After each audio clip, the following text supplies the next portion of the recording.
오늘 설교는 여러분께 드리는 질문으로 시작하도록 하겠습니다. 여러분 다들 구원 받으셨습니까? 권사님 천국 가시리라 믿습니다. 뒤늦게 몇 분 아멘 하셨는데 아직도 안 하는 분들이 있습니다. 이런 질문을 마주하면 우리 특히 한국의 성도들은 참 겸손하셔서 그렇죠. 뭐 구원 받은 거 이렇게 내가 구원 뭐 받았겠습니까? 뭐 약간 이런 느낌. 그런데 여러분 우리가 믿는 믿음 있지 않습니까? 우리 모두는 다 오직 예수 그리스도의 십자가와 부활의 복음을 통해서 오직 그 은혜로 우리가 구원을 받습니다. 우리의 선함과 우리의 의와 우리의 삶의 열매 때문에 받는 것이 구원이 아닙니다. 기독교의 복음은 그런 것이 아닙니다. 선행과 덕과 의를 쌓아서 받는 것, 얻어내는 것, 여러분 그것이 구원이 아닙니다. 오직 내가 한 일이 아니라 그리스도께서 우리를 위해서 하신 일을 통해서 얻는 것, 그것이 구원입니다. 물론 그것에 통로가 있죠. 그게 뭡니까? 그것이 바로 믿음이라는 것이죠. 믿음. 주님을 향한 그 예수 그리스도를 향한 믿음을 통해서 우리가 구원을 얻는 것이죠. 그런데 여러분 많은 성도들이 오해하는 것이 있습니다. 구원을 받았다라는 것이 마치 비유를 하자면 상조에 가입하는 것처럼 구원을 생각하는 사람들이 있습니다. 상조 아시죠? 뭐 보람 상조도 있고 여러 가지 상조가 있죠. 상조가 하는 일이 무엇입니까? 가시는 길 편안하게 모시는 거지. 여러분 상조 아닙니까? 그렇죠? 그러니까 마치 예수를 믿는 것이 우리가 사후세계에 평안한 곳에 잘 평안히 가기 위한 준비, 마치 구원을 받는 것을 이렇게 여기는 사람들이 있다라는 것이죠. 여러분 우리가 죽어서 가는 길 편안히 가려고 믿는 것, 좋은 곳에 가려고 믿는 것이 여러분 예수가 아니고 그것이 예수가 우리에게 주신 구원이 아닌 것이 아니지만 전부가 아니라는 것이죠. 그렇죠? 예수님이 우리에게 구원을 주셨다는 것은 그냥 우리가 예수를 믿는 순간 하나님 예수님께서 우리에게 천국행 티켓을 하나씩 나눠주신다는 것이 아니에요. 그런 의미가 아니라는 것이죠. 여러분 제가 지난주에 말씀드린 바와 같이 구원을 받는다는 것은요, 여러분 잃어버린 하나님의 형상을 우리가 회복하고 단절이 우리에게 가장 큰 불행이라고 말씀드렸잖아요. 무엇보다도 창조주 하나님과 단절되었던 그 우리의 운명을 예수 그리스도께서 다시 연결시켜 주신 사건이에요. 그래서 그 창조주 하나님만이 우리에게 주시는 그 생명, 그 영원한 생명을 다시 얻게 되는 것이죠. 그래서 이 땅에서도요 그 생명을 얻되 풍성히 얻는 삶을 사는 것, 여러분 이것이 구원받은 삶이라는 것입니다. 그러니까 구원을 받는다는 것은 여러분 사후세계를 위한 준비가 아니라 그 예수를 믿는 그 순간부터 우리의 삶에서 단절됐던 하나님과의 그 단절이 연결되었기 때문에 여러분 생명을 얻되 풍성히 얻는 삶이 시작된다는 것입니다. 그래서 여러분 구원은요, 구원을 받는 것 물론 중요하지만 더 중요한 것이 무엇입니까? 그 구원을 사는 것입니다. 이게 너무너무 중요해요. 여러분 다 구원을 받으셨잖아요, 그렇죠? 아까 약간 헷갈리긴 하셨겠지만, 근데 여러분 우리가 다 구원 받았단 말이에요. 그런데 여러분 구원을 받는 거 너무 중요하죠. 그러나 더 중요한 게 뭐냐면요, 구원을 사는 거예요. 여러분 제가 엊그저께 그 건강 검진했거든요. 뭐 국가에서 이제 40 됐다고 위내시경 하라고 그래가지고, 그래서 위내시경 하는 겸 이제 대장 내시경까지 했어요. 그래서 검사하다가 병이 더 걸리겠더라고요. 뭐 이렇게 하라는 게 많고 굶어야 되고 막 속을 다 비워내야 되고 막 죽겠어요. 화장실에서 한 3시간 앉아 있었어. 다 비워내느라고. 그래서 한 3kg가 빠졌어요.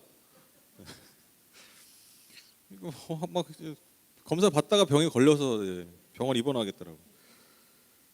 근데 이제 뭐 검사가 나오니까 이제 그 간호사분이 뭐 특별한 건 없었다. 근데 이제 한 2주 있다가 이제 뭐 검사지 받겠죠. 근데 이제 어쨌든 뭐 큰 이상은 없었다는 얘기를 해주시더라고요. 그래서 다행이다라고 얘기했는데, 여러분 제가 이제 한 2주 있다가 이제 담당 의사님 만나서 이제 그 결과를 더 이제 분명하게 듣고 이제 결과지를 제가 받을 텐데, 여러분 그 결과지에 건강검진 결과지에 당신은 아무 이상이 없고 건강합니다. 여러분 이렇게 쓰여 있을 거 아니에요. 그런데 여러분 잘 생각해 보세요. 그 검사 결과지에 당신이 건강합니다라는 그 분명한 팩트, 사실이 여러분 앞으로의 우리의 삶의 건강을 보증하고 담보합니까? 아니죠.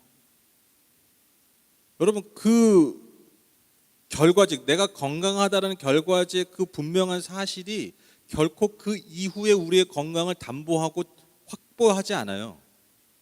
중요한 게 뭐예요? 그 결과지가 나한테 중요한 의미를 갖는 게 뭐예요? 야, 나 이제 괜찮대. 이게 아니라 앞으로 그렇게 또한 건강한 삶을 살아야겠다라는 동기가 되어야 되죠. 그렇죠? 그게 중요한 거잖아요. 건강검진이 중요한 이유가 그거잖아요. 반대로 문제가 생겼어요. 뭐가 발견되고 치료해야 되고 뭐 약을 먹어야 되고 이러한 결과들이 나왔어요. 물론 안 좋죠. 기분이 나쁘죠. 또 두렵기도 하겠죠. 근데 중요한 게 뭡니까? 내가 그것을 마주함으로써 그 결과지 이후의 삶에 내가 그것을 고쳐 나간다면, 그렇죠? 건강하다라고 확증받은 그 표를 가지고 이제 막 사는 것보다 사실 그게 더 건강한 삶을 위해서 더 좋은 거죠. 그렇죠? 저는요, 구원이 꼭 이와 같다고 생각해요. 예수 그리스도를 통해서 우리가 구원을 받았잖아요. 믿으시죠? 근데 여러분, 내가 구원을 받았으니까 아싸, 천국의 티켓 받았어. 내가 주머니에 넣어놨어. 내가 혹시 잃어버릴까 금고에 넣어놨어. 근데 여러분, 그 이후의 삶이 내가 그 구원에 합당한 삶을 살지 않으면 여러분, 그 구원이 내 삶에 보증되지 않아요. 여러분한테 겁을 드리는 게 아니라 그러면 또 열심히 살아야 되구나, 내가 뭐 그게 아니잖아요. 제가 드리는 말씀이 율법주의를 얘기하는 게 아니에요. 예수 그리스도를 통해서 주시는 그 생명을 풍성히 얻는 삶을 살아야 되는데, 그 은혜의 삶을 열매 맺고 살아야 되는데 그 은혜와 정반대되는 삶을 살면 여전히 그 이후에 더 세상의 가치를 쫓고 세상의 복음을 향해, 세상에 주는 복음을 향해 내가 달려간다면 여러분, 예수 그리스도께서 내게 주신 구원이 아무 의미가 없어지는 거예요. 그 순간부터. 이게 여러분 구원파의 문제예요. 이게 구원파예요. 당신 언제 구원받았어요? 딱 해서 구원받았습니다 하면 그 이후에 도덕적 해이가 나타나. 그게 역사적으로 구원파라고 하는 집단들의 특징이에요.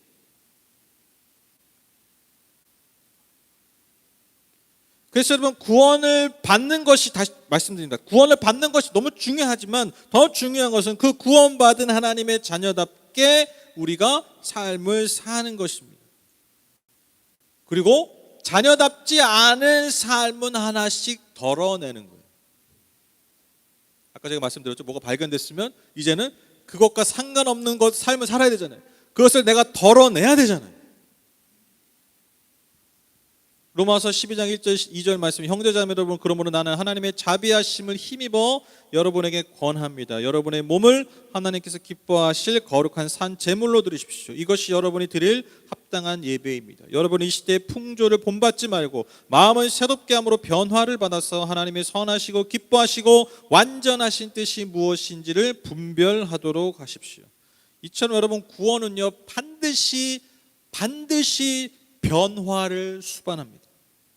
그러나 그 변화의 지속, 나아가서 변화된 삶의 일상은요 우리의 평생의 삶을 통해서 이루어가는 것임을 우리가 잊으면 안 돼요.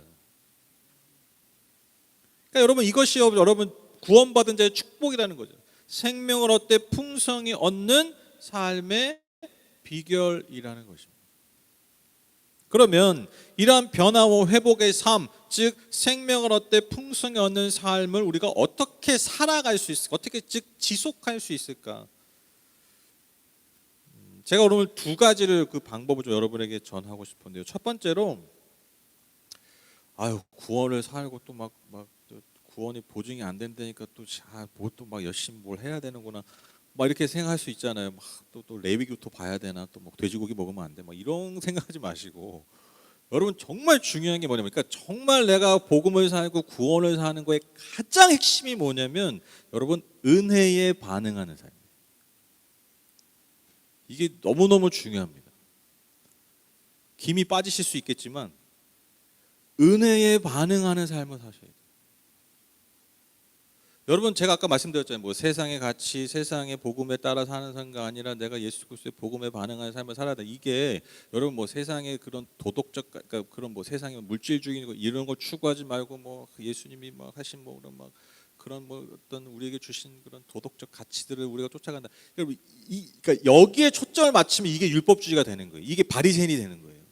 그걸 하지 말라는 게 아니라 열심히 해야죠. 그러나 이게 첫 번째가 아니라는 거예요. 여러분, 복음에 반응하는, 은혜에 반응하는 삶이 뭐냐면 예수께서 날 위해서 이루신 것에 내 삶을 집중하는 거예요. 거기에 내가 반응하는 거예요. 이게 너무너무 중요합니다. 그래서 예수님께서 십자가를 통해서 이루신 그 은혜, 십자가를 통해서 완성하신 그 하나님의 사랑, 즉 저와 여러분 한 영혼 한 영혼의 그 가치, 여러분 한 사람 한 사람에게 있는 그 하나님의 형상의 그 가치를 내가 계속해서 기억하는 거예요. 많은 이들이 바로 여기서 무너지기 때문이에요. 많은 이들의 불행이 바로 여기서부터 시작하기 때문이에요. 내 존재 가치를 자꾸 잃어버리니까, 즉 세상적 기준. 여러분, 세상적 기준이 여러분 우리가 잃을 수 있는 게 있습니까? 없다니까요. 잃었다 한들 여러분 정상 한번 딱 찍고 바로 하산해야 되잖아요. 그렇죠? 여러분 그 등산하는 분들 탁 한번 찍고 여러분 여기가 좋사오냐고 초막 셋을 찍고 삽니까? 아니죠. 바로 내려와야 되잖아요. 아무리 내가 높은 에베레스트 산 올라가도 올라왔다! 거기서 끝이에요. 올라왔다 하고 이제 뭐예요? 하산하자.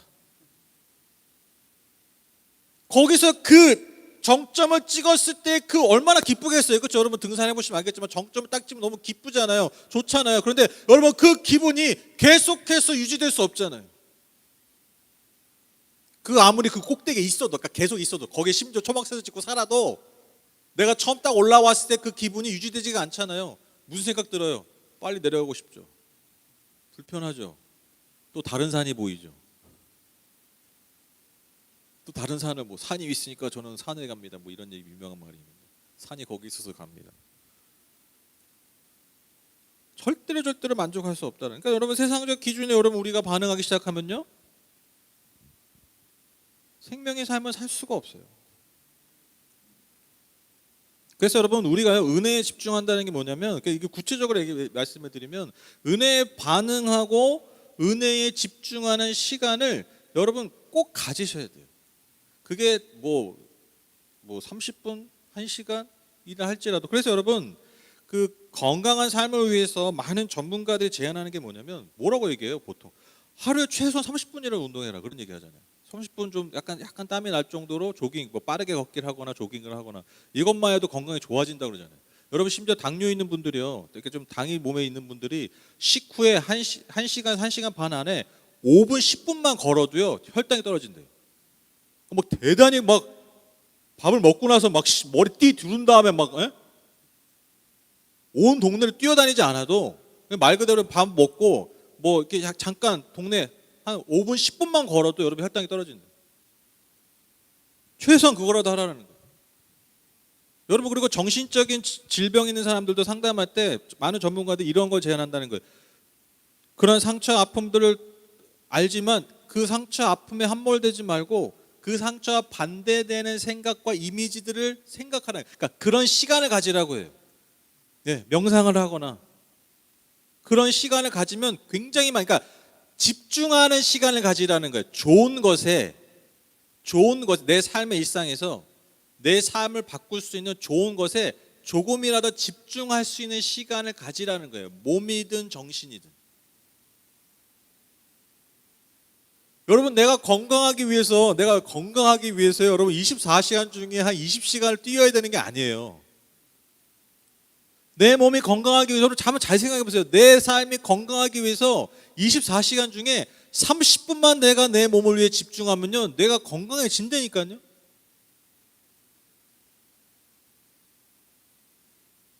예를 들면 여러분 정신적인 질병 있는 사람들이 뭐 상담도 받고 그러잖아요. 여러분 상담을 매일 합니까? 매일 막 한 3시간, 4시간 하면 이제 거기서 더 정신병에 걸리겠죠. 그렇죠? 상담을 매일 3시간, 4시간 거기서 정신병이 더 생겨.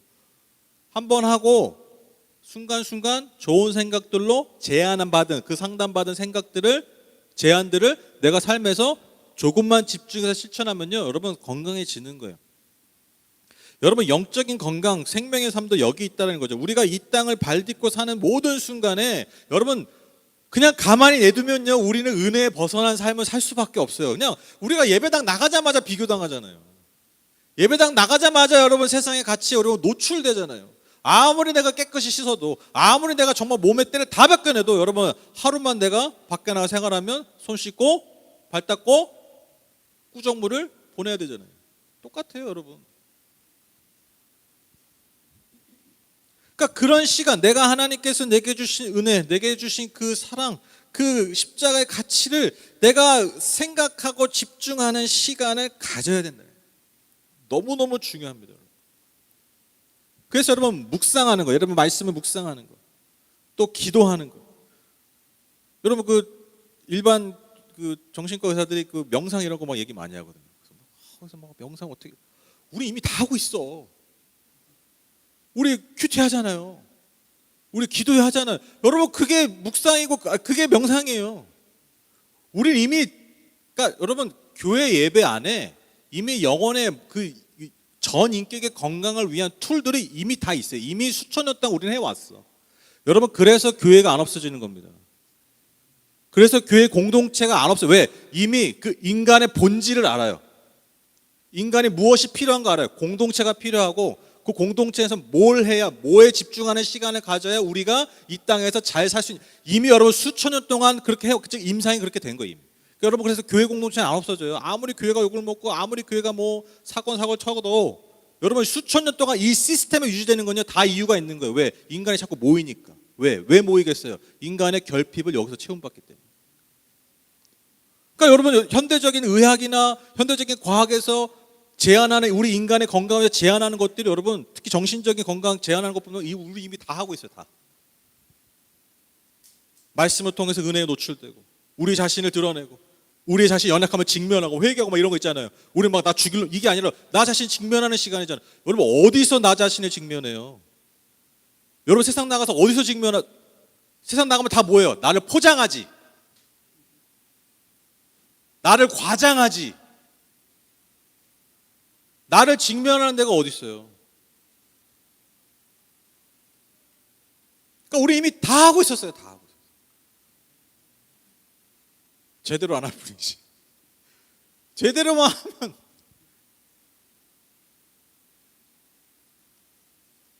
그래서 여러분 예배가 중요한 거예요. 그래서 예배가 중요하고, 여러분 우리가 그리스도인으로서 가장 기본적으로 하는 그러한 우리의 경건의 생활들이 단지 종교적인 것에 머무는 게 아니라 정말 우리의 삶을 위해서 중요한 것이라는 거죠.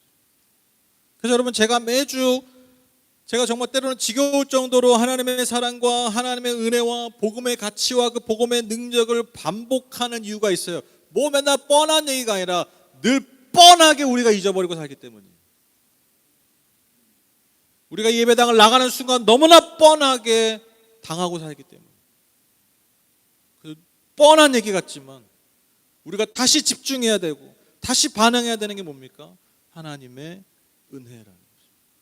십자가를 통해 증명된 그 사랑, 그 증명된 사랑을 통해서 우리에게 주신 그 영혼의 가치, 그 영혼의 존귀함, 그것을 우리가 다시 회복해야 돼요. 무엇을 통해서요? 예배를 통해서. 그래서 여러분 은혜에 주의를 기울이셔야 돼요.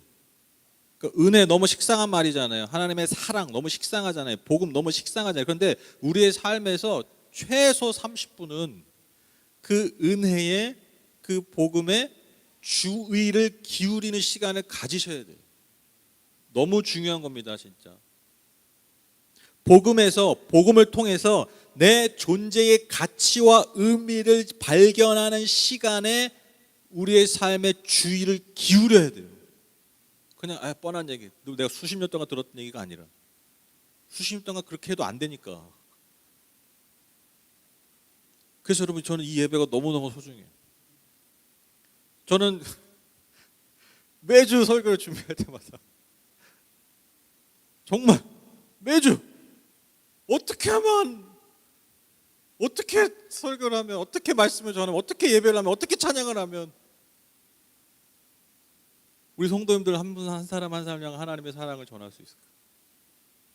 하나님이 우리 한 사람 한 사람을 얼마나 사랑하는지, 얼마나 귀하게 여기고 있는지, 그 어떠한 조건과 상관없이, 그 어떠한 세상의 평가와 상관없이 하나님께서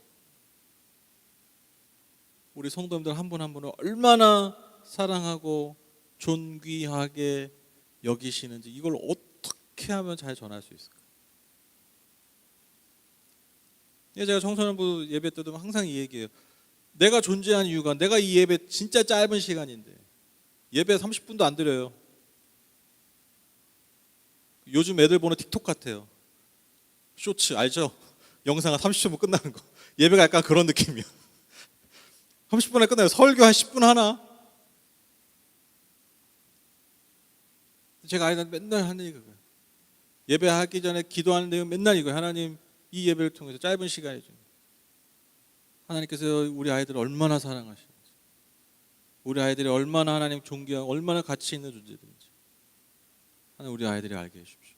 여러분 이게 아이들에게만 해당되는 게 아니에요. 우리 모두에게 필요한, 우리 평생에 필요한 메시지입니다. 시편 1편 1절 3절입니다. 복 있는 사람은 악인의 꾀를 따르지 아니하며 죄인의 길에 서지 아니하며 오만한 자의 자리에 앉지 아니하며 중요합니다. 오로지 주님의 율법을 즐거워하며 밤낮으로 율법을 묵상하는 사람이다. 그는 시냇가에 심은 나무가 철 따라 열매를 맺으며 그 잎이 시들지 아니한 같으니 하는 일마다 잘 될 것이다. 율법에 집중한다는 건요, 여러분 그 무슨 법조항에 집중한다는 게 아니에요. 여러분 하나님의 가르침이에요. 토라, 히브리어로 토라, 이게 가르침의 의미가 강한 게 율법 하니까 우리는 약간 좀 법전 같은 의미가 강한데 이 율법이라는 우리 구약성에서 율법으로 번역한 이 히브리어 원어의 더 정확한 의미는 가르침이니까 하나님을 통한 가르침. 여러분 하나님 가르침의 정점이에요. 그게 복음이에요. 복음. 그것을 밤낮 주야로 묵상하는 거예요. 그거에 내가 주의를 기울이는 거예요. 그러니까 여러분 복된 삶의 열매를 맺을 수밖에 없죠. 내 존재의 가치의 의미를 아는 사람이 여러분 어떻게 엑스트라처럼 살겠어요? 지나가는 행인처럼 어떻게 살겠어요? 지나가다가 차에 치여 죽는 행인처럼 엑스트라처럼 어떻게 살겠냐고요. 주인공처럼 사는 거예요. 주인공처럼. 내 가치를 알기 때문에.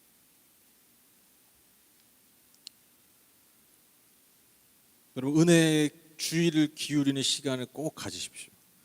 그래서 여러분 이 예배를 정말 여러분 소중하게 여기셔요. 그냥 종교적인 어떤 의식과 행위를 하는, 그래서 하나 그냥 마치 그 있잖아요. 그 회사 가면 그 출석하는 그 카드 있잖아요. 카드 찍고 그런 시간이 아니에요.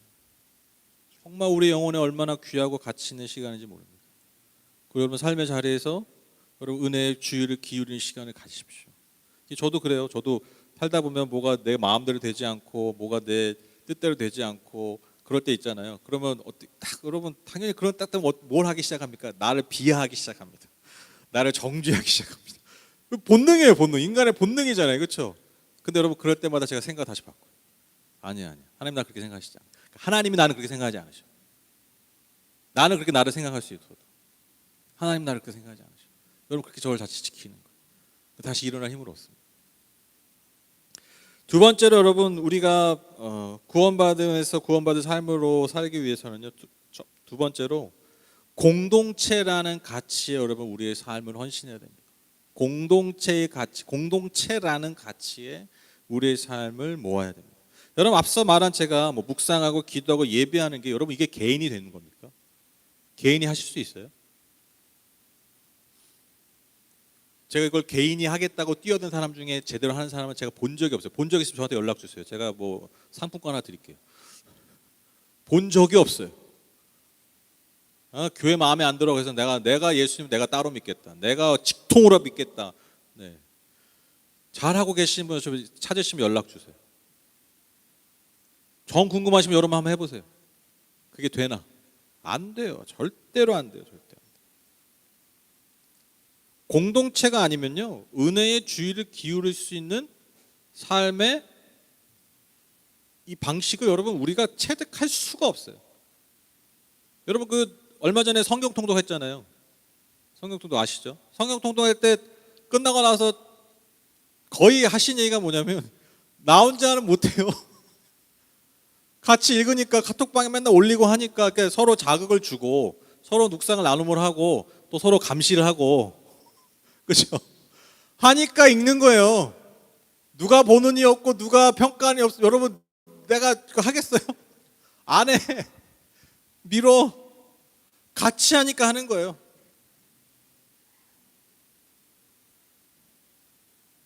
여러분 운동도 혼자 다니면 하기 힘들잖아요, 그렇죠? 그래서 여러분 그 운동하러 나가면 그 공원 이런 나가면 같이 많이 하시잖아요, 그렇죠?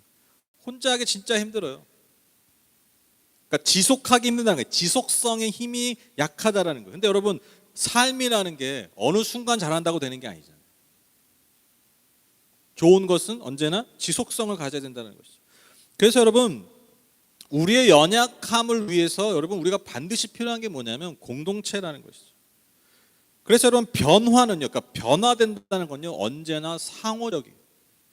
즉 우리의 삶의 어떤 변화와 성장과 성숙은요 만남이 없으면 가능하지 않습니다. 그러니까 제가 말씀드렸잖아요. 우리 안에 뇌세포나 뇌의 어떤 신경 이 세포들이 각자 존재해서 각자 역할을 하는 게 없대요. 그러니까 뭔가 다른 세포에 자극이 있어야 돼요. 이 뇌라는 것도 활성화가 되려면 자꾸 누군가를 만나야 된대요. 그러니까 만남의 자극, 그러니까 다른 뇌의 자극이 있어야 되는 거예요. 나 홀로인이 내 뇌가 아니라. 그래서 제가 지난주에 말씀드렸잖아요. 그 캐스터웨이라는 영화에서 배구공에 인격을 부여해서 윌슨이라는 그 브랜드 명을 그 이름으로 해가지고 서로 상호, 그러니까요 버티고 사는 거예요. 그러니까 인간이 그런 존재라는 거죠. 즉 우리가 변화하고 성장하고 성숙하기 위해서는 반드시 무엇이 필요합니까? 인격 대 인격의 만남이 필요해요. 환경의 만남이 필요해요. 그러니까 내가 홀로 살면요 그냥 내가 원하고 내가 익숙한 환경만 선택하잖아요. 근데 여러분 인격 대 인격의 만남이 있으면요 여러분 내가 선택하지 않고 내가 원하지 않는 상황들도 만나잖아요. 그게 물론 때로는 불편하죠. 그게 때로는 내가 좀 싫기도 하죠. 그러나 그러한 자극이 없으면요 우리는 변할 수가 없어요. 우리는 성숙하고 성장할 수가 없어요. 이게 과학적인 사실이에요. 이미 정해진 사실이에요. 그래서 여러분 아무리 개인주의 시대가 되었다 할지라도 현대사회가 여러분 공동체의 가치가 사라졌습니까? 놀랍도록 오히려 더 개인주의가 발달할수록 공동체에 대한 갈증은 더 커지잖아요. 그렇죠? 그러니까 우리가 오히려 공동체가 정말 중요하구나라는 걸 언제 깨달았습니까? 우리가 코로나 시대를 통과하면서 더 깊이 깨달았잖아요. 그렇죠? 단절돼서 나 혼자 집에 있을 수밖에 없는, 그게 더 좋을 것 같죠? 편할 것 같죠? 아니죠. 더 괴로웠다라는. 히브리서 10장 24, 25절입니다. 그리고 서로 마음을 써서 사랑과 선한 일을 하도록 격려합시다. 어떤 사람들의 습관처럼 우리는 모이기를 그만하지 말고 서로 격려하여 그날이 가까워 오는 것을 볼수록 더욱 힘써 모입시다. 그래서 여러분 우리의 복된 삶을 위해서요, 내가 구원을 사는 삶을 위해서요, 공동체를 지켜나가고 그것에 헌신하는 것이 그래서 너무 중요합니다. 여러분 이게요, 제가 교회를 하니까 드리는 말씀이 아니에요. 그 현대 심리학이랑 현대 어떤 그 과학도 생물학이도 그 여러 가지 과학적인 그 발견에 의하면 다 깜짝 놀랍니다. 뭐냐면 과학적인 발견에 의해서 수많은 결과들이 깜짝 놀랄 정도로 나오는 게 뭐냐면 인간은 정말 다른 인간이 없으면 살 수 없다. 이게 그러니까 그 과학자들도 놀랄 정도로 이렇게 인간은 인간이 필요하구나. 그게 데이터로 나온다는 거예요, 데이터. 그러니까 저는 그런 얘기 들을 때마다 그런 어떤 사실들을 발견할 때마다 정말 하나님이 왜 우리를 관계를 부르셨고 공동체를 부르셨는지 너무너무 명확하다는 거예요. 왜 우리를 위해서요, 우리를 위해서. 여러분 세상에 수많은 공동체가 있죠. 물론 그렇죠. 산악회도 있고 무슨 클럽도 있고 많이 있죠, 그렇죠? 그래서 찾아다 많이 있잖아요. 그런데 여러분 세상에 수많은 공동체 중에 하나님께서 세우셨고 무엇보다도 예수 그리스도를 머리 삼아 모이는 그 하나님의 은혜를 알고 그것을 송축하고 찬양하며 그것을 전하는 여러분 이 공동체, 교회 공동체의 가치를 여러분 어떻게 다 제가 설명할 수 있겠습니까?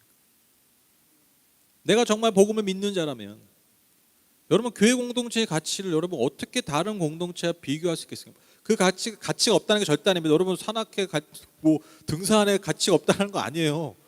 등산하고 싶으면 가입하셔야 돼요. 왜? 그래야 등산 열심히 한다니까요. 내가 정말 등산하고 싶으면 등산에 가입을 하세요. 가치가 없다는 게 아니라 여러분, 교회 공동체의 가치를 어떻게 다 표현할 수 있겠냐는 거예요.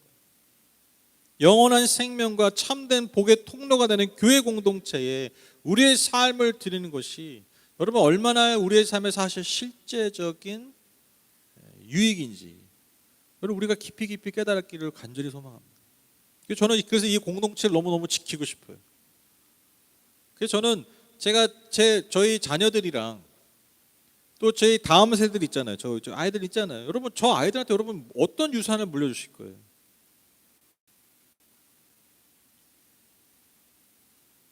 공동체의 유산이에요. 그러니까 하늘복교회를 100년 동안 만들어 놓기 이게 아니라 우리가 교회라는 공동체를 제대로 우리가 지탱해내지 않으면 저 아이들 어떻게 해요?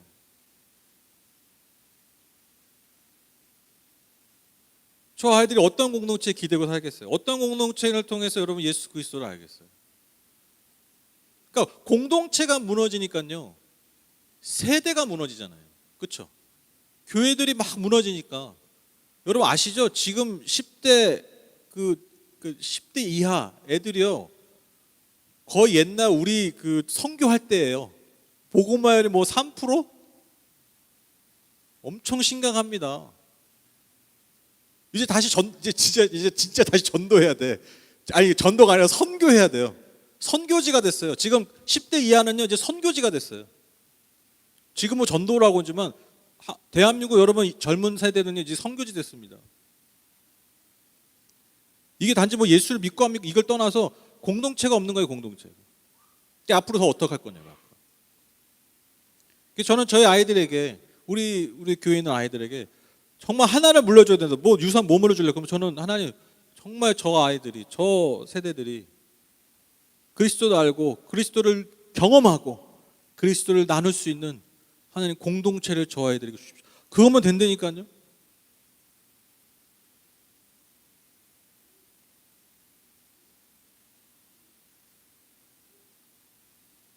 그래서 여러분 하나님교회가 이 가장 가치 있는 유산을 저 아이들에게 물려주는 그런 교회 됐으면 좋겠습니다. 여러분 오늘 본문 이야기는요 예수님께서 부활 후 다시 옛사람의 자리로 간 베드로를 찾아가셔서 그의 삶과 그의 사명을 새롭게 해주신 장면이에요. 여러분 너무 잘 아시는 이야기죠. 근데 여러분 예수님께서 베드로를 새롭게 부르신 이 장면, 이 이야기를 잘 들여다보면요 아주 의미심장하고요. 제가 이 이야기 안에 제가 지난 한 달 동안 나눴던 이 변화와 회복의 여정이 여러분 다 이 안에 다 있더라고요. 그래서 이 이야기 왜 오늘 이 본문을 했냐면 4주 동안 오늘 포함 4주 동안 나눴던 변화와 회복의 여정을 이 이야기로 결론을 맺을 수 있을 것 같아요. 먼저 여러분 그를 부르신 사건을 재현하시죠. 그러니까 베드로를 부르신 사건을 재현하시죠. 여러분 베드로 언제 처음 부르셨습니까? 밤새 금을 내려도 안 잡혔던 그때의 사건이 재현되죠. 그렇죠? 그리고 여러분 예수님께서 바닷가에서 숯불을 피워놓고 기다린다고 했어요. 그러니까 불을 피워놓고 기다리세요. 물론 음식을 하려고 불을 피워놓은 것도 있지만 여러분 베드로가 약간 어둑어둑하잖아요 새벽에. 근데 불을 피워놓은 장면을 보고 뭐가 기억났을까요? 누가복음 22장 55절에 보면 대제사장의 뜰에서 사람들이 불을 쬐고 있을 때 괜히 베드로 거기 껴가지고 있다가 너 갈릴리 사람 아니야? 예수님을 배신했던 그 숯불, 그 장작불이 기억나는 장면. 그러니까 여러분 지금 이 딱 배경이 뭐냐면 베드로를 처음 부르셨던 장면과 베드로가 예수님을 배반한 장면이 섞여 있어요. 놀랍지 않으세요? 즉 그에게 베풀어 주신 예수님의 부르심, 그 은혜와 그 부르심을 스스로 걷어차버린 그 장면이 같이 있는 거예요. 그의 실패, 그의 성공과 그의 실패가 같이 있는 거예요. 여러분 변화와 회복의 여정, 제가 첫 번째 드린 메시지가 무엇입니까? 하나님께 나를 알리기였잖아요. 하나님께 나를 알리기. 그러니까 지금 베드로가 그냥 옛사람의 자리로 다시 돌아갔는데 지금 예수님께서 그의 삶의 실패, 그의 삶의 부족함에 다시 직면하게 하시는 거예요. 잔인한 게 아니라 예수님 잔인하셔 이게 아니라 그의 연약함에 실패에 다시 직면하게 하셨다라는 것이죠. 그래서 여러분 첫 번째로 하나님께 나를 정직하게 알리는 것, 이것이 중요하다라는 것이죠. 그리고 나서 여러분 예수님은요 3번이나 요한의 아들 시몬아 네가 나를 사랑하느냐라고 물어보십니다. 왜 3번 물어보셨을까요? 예수님이 인지 능력이 떨어지십니까? 십자가 지고 일어나실 때 피를 너무 많이 쏟아가지고 야 깜빡깜빡해 잘 안 들려. 그게 아니라 베드로가 3번을 부인한 사건을 떠올리게 하는 거죠. 그래서 여러분 이 시간을 통해서 단지 그 기억, 안 좋은 기억이죠. 배반한 기억을 꺼내가지고 혼내는 게 아니라 그 기억을 다시 바꿔주기 위해서 기억을 꺼내는 거예요. 여러분 제가 두 번째 어떤 메시지였죠? 기억을 새롭게 하는 거예요. 우리는 늘 기억에 묶여 살잖아요. 그게 늘 생각나는 기억일 수도 있지만 암묵적인 기억이 우리의 삶을 자꾸 인도해요. 근데 여러분 예수님께서 구원의 은혜를 통해 우리 안에서 하신 일이 뭐냐면 기억을 새롭게 하는 거예요. 이게 너무너무 중요해요. 우리의 삶의 변화를 위해서 실제적으로 필요한 게 이거예요. 그래서 예수님이 그 기억을 꺼내심으로써 그 기억을 새롭게 바꾸시는 거죠. 3번 배반한 게 아니라 3번 사랑을 고백하게 하시는 거예요. 여러분 예수님께서 계속해서 그 베드로의 대답에 어떻게 얘기하십니까? 내 어린 양떼를 먹여라, 내 양떼를 쳐라, 내 양떼를 먹여라 하시면서 그를 지금까지 포기하지 않으셨음을 말씀하십니다. 여전히 그가 예수 그리스도의 제자임을 분명하게 인지시키시죠. 즉 어떻게 돼요? 예수님과의 관계가, 그 친밀했던 관계가 다시 새롭게 됩니다. 여러분 제가 3번째 어떤 메시지 드렸죠? 안정적인 애착을 새롭게 맺기. 그 근본적인 관계가 중요하다고 그랬잖아요. 근본적인 관계. 내 삶의 근본적인 관계가 무너지면 기본적인 관계가 어려워져요. 아시죠? 일상의 관계, 가벼운 관계도 어려워지는 거예요. 그래서 여러분 가장 중요한 그 애착을 맺는 거예요. 그러니까 가장 중요한 관계, 애착과 안정된 애착이 너무너무 중요하다고 제가 말씀드렸어요. 기억나시죠? 베드로에게서 가장 중요한 관계가 뭐겠어요?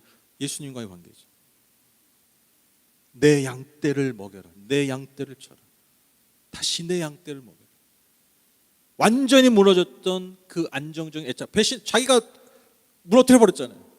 근데 그 안정적인 애착을 예수님께서 다시 새롭게 맺어주셨어요. 여기서 출발할 수 있는 거예요. 마지막 4번째입니다. 이로써 예수님은요 베드로를 예수님을 따르는 자에서 머무는 것이 아니라 예수님의 은혜를 기억하고 나아가서 예수 그리스도를 따르는 양떼, 즉 양떼가 뭐예요? 공동체죠. 공동체를 맡기세요. 그래서 그 공동체를 통해서 무엇이 이루어지는 겁니까? 구원받은 삶으로 베드로의 삶을 다시 이끌어 가십니다. 그리고 이것이야말로 베드로를 부르신 가장 중요한 목적이었기 때문입니다. 여러분 기억하셔야 됩니다. 이 여정 너무너무 중요합니다. 이제 제목만 보시면 제가 말씀드린 것들이 기억이 나셔야 돼요. 그래서 여러분 감히 말씀드리지만 그 유튜브에 올라와 있어요. 그래서 때때로 보셨으면 좋겠어요. 때때로 정말. 왜냐하면 이게 안 돼요. 인간 금방 잊어버려요. 그래서 여러분 정말 내가 내 삶에 변화가 필요하고 내 삶에 정말 은혜가 필요하고 내 삶에 다시 뭔가 새로운 어떤 은혜들이 필요할 때 정말 이 4가지를 꼭 기억하셨으면 좋겠어요. 그리고 그 이야기, 이것을 기억하기 위해서 오늘 읽으신 이 본문의 이 이야기, 예수님께서 왜 베드로를 찾아가셨고 그리고 베드로에게 무엇을 하셨는지 이 과정을 한번 잘 되짚어 보십시오. 성령께서 저와 여러분의 삶에 변화와 회복의 여정을 출발하게 하시고 그 여정의 끝에 정말 변화와 회복의 은혜를 주시리라 믿습니다. 우리 함께 또한 나 홀로 그 여정을 떠나는 게 아니라 우리가 그 여행을 함께 떠나는 저와 여러분 다 되시기를 주님의 이름으로 축복합니다. 네, 우리 같이 찬양하실까요?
고백합니다. 믿음 없는 모습에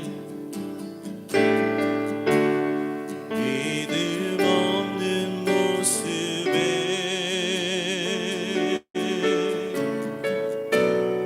여전히 흔들려도 이 마음 그저 주 앞에 조용히 내어드리네. 있는 모습 그대로 있는 모습 그대로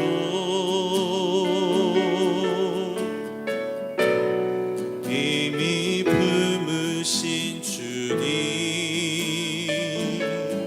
느릿한 두려움 넘어 사랑은 선명해지네. 순간을 걷는 내게 영원한 기쁨을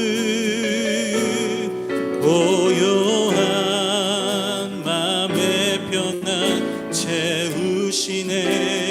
포근한 다독임과 위로의 손길로 난 오늘을 살아냄. 순간을 걷는 내게 순간